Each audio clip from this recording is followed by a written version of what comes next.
thank you for having me here. I'm super excited to be here these 3 days. This is exactly what we need in Portland, is this conversation with a lot of really great thinkers thinking about it. It was perfect when this came up. I was like, this is what we're grappling with right now. So we're super excited about what's going to come out of this workshop. Babe asked me to give a kind of boots on the ground perspective of where what we're grappling with today as a city. So I'm going to share a campaign that we started in 2008 called Resourceful PDX, and then talk about building some infrastructure for sustainable consumption that we're really hungry for in order to support this campaign, as well as some new tools that we're developing to really make sure that we are addressing equity as we address consumption in our policy work. So Resourceful PDX we started working on in 2008, and it's been through a number of different stages of testing and putting it back out there, piloting, testing, putting it back out there. And we're feeling quite positive about this campaign at this point. It's really showing some good results in how people are responding to it. It's encouraging people to think differently about how they get the things they need by buying smart, reuse, borrow, share, fix, and maintain. And we're working with two partners. A for-profit is Chinook Book and Reuse Alliance to help us get those messages into the community.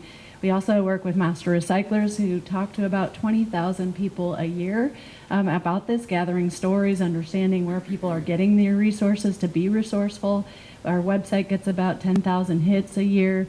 We also send out articles twice a year in a newsletter that goes out to all the households in Portland. So we're really getting this message out to be resourceful in these 4 areas. Some of the lessons that we're learning as we're going through building this campaign, I think, are really speak to where we need to go next. The campaign's very useful in enlightening and fun when people are feeling positive about it. But some of the lessons we're learning in the next phase, or the second phase, as we were doing research, is speaking to the fact that we need infrastructure support to really make the campaign work.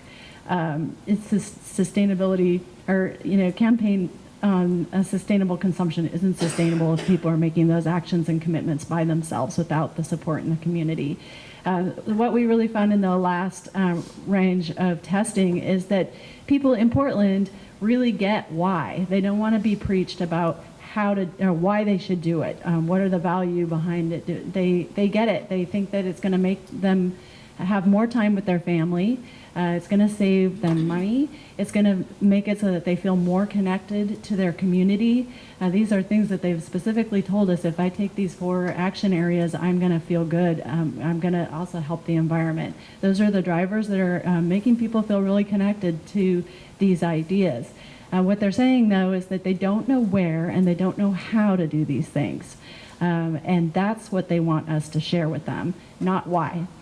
So that was a direct message we were getting, and we've really changed our campaign to really give them direct resources so that they know where to go and how to use those resources.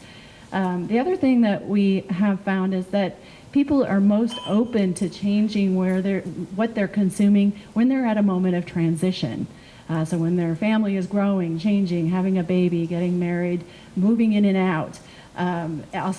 Seasons are another kind of moment of transition when they're often driven to consume more, but they're also looking for alternatives to consume. So those are important points where we need to be there and available to them with our ideas of reusing, fixing, maintaining, borrowing, sharing, instead of buying something new during those moments of transition. And we're really finding that it's complex to talk about these areas, because even within Portland area, if you talk to people about sharing in outer East Portland, that means figuring out who in your neighborhood has a tool that you can borrow. And sharing up in the West Hills means that you want to borrow. People in the West Hills do not want to borrow from their neighbors. They want to rent something. So we need to figure out how are we going to get these messages into the right places, as well as connect them to how to use them.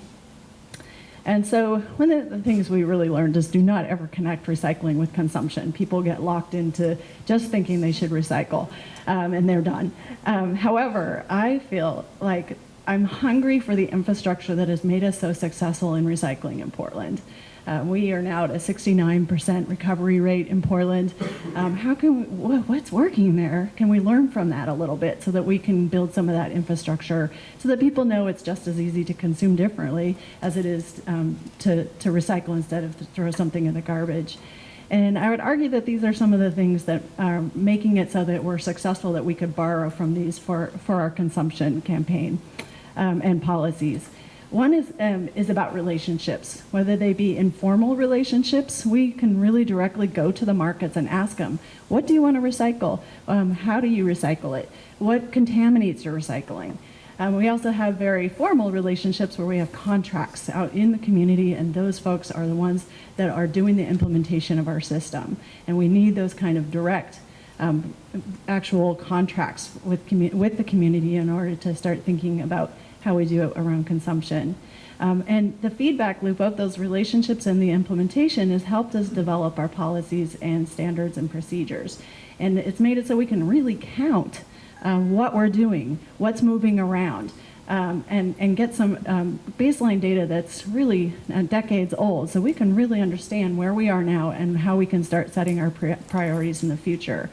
That data is also making it so that we can see if our system is being equitably distributed and where we have holes, so that we can make sure that we are being equitable in our campaigns and in our policies.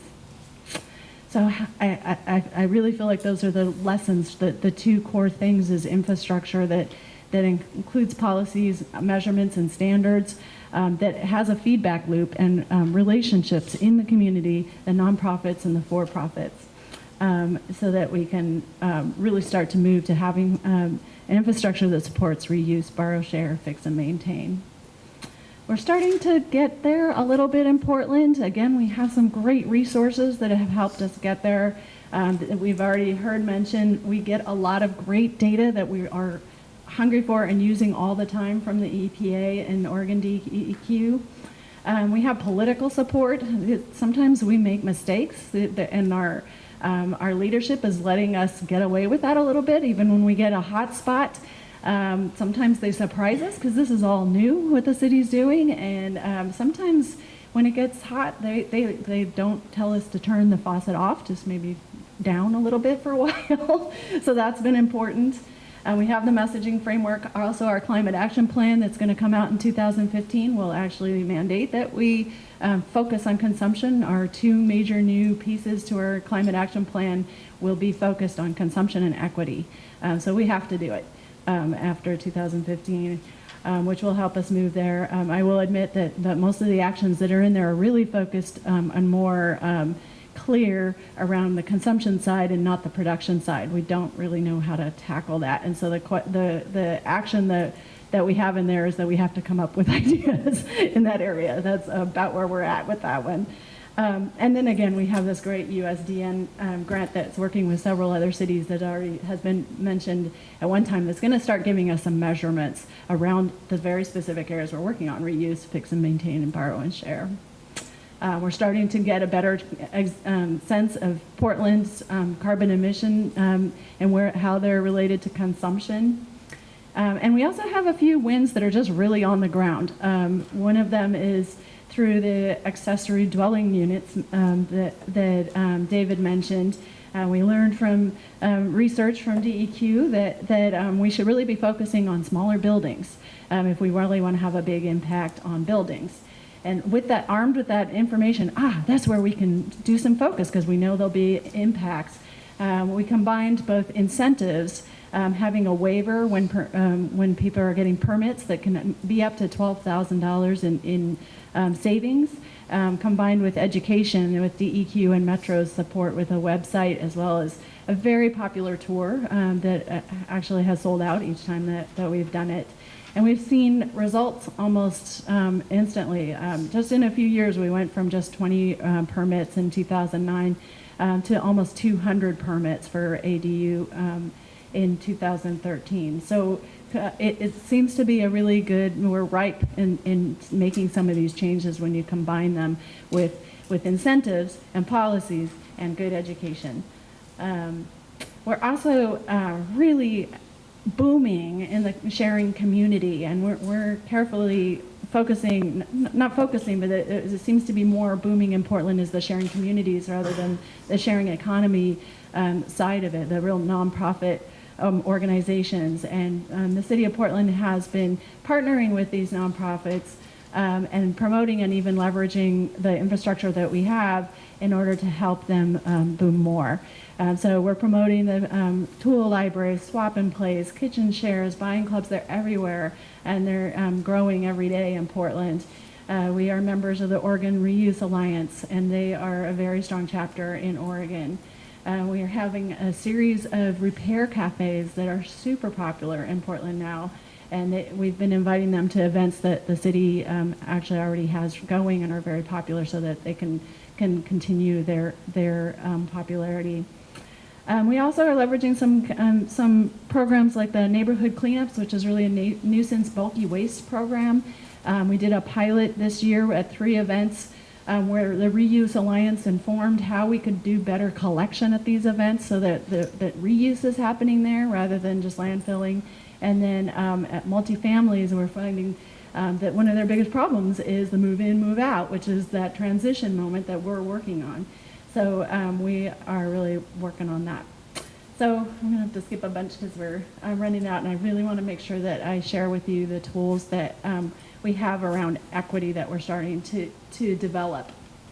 As we've been creating this equity or this climate action plan update, one of the core pieces that is different this time is that we got a Bullet Foundation grant that helped us pay 6 organizations that are low income and minority owned, or minority, sorry, low income and people of color representatives in Portland. And those groups came together and actually looked at every single action that we were proposing to start working on, unpacked them and figured out what kind of impacts they would have in their community, how they align with their priorities, and where they might have negative and positive impacts. And so they have been picking apart and informing our climate action plan all the way. And they've also created a tool that they're still tweaking with, so I can't share with you today, but we'll take names of people who want it once it's there, is a climate equity implementation guide that will be buddying up with our climate action plan. And every time that we start taking actions, start creating policies around these actions in our climate action plan, we will have to take these 6 equity measurements and considerations. And these will both be considerations and questions we have to ask at the beginning and inform the process, as well as ask at the end to decide whether we were successful in implementing our actions in the climate action plan. So we feel like this is going to give us a lot more teeth to the equity lens in our climate action plan. And because consumption is a big portion of what we're going to be doing in our new climate action plan, this is going to really inform our new consumption measurements and policies.